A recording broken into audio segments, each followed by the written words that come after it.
আল্লাহর রাস্তায় আপনাদের একটা কথা বলি, আপনারা যে টিকটক চালাইতেছেন এখানে সবসময় মানুষ অ্যাক্টিভ থাকে।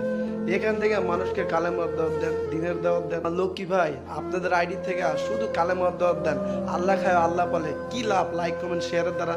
এই লাইক কমেন্ট শেয়ারের দ্বারা এই যে আল্লাহর মসজিদগুলো ভরবে না। দেখেন নামাজের সময় 1:30 বেজে যেতেছে কিন্তু একটা লোক নাই একমাত্র লাইক কমেন্ট চাওয়ার জন্য।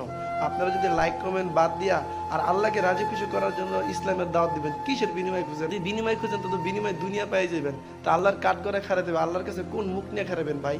এই যে জোহরের সময় দেখেন আল্লাহ ফাঁকা।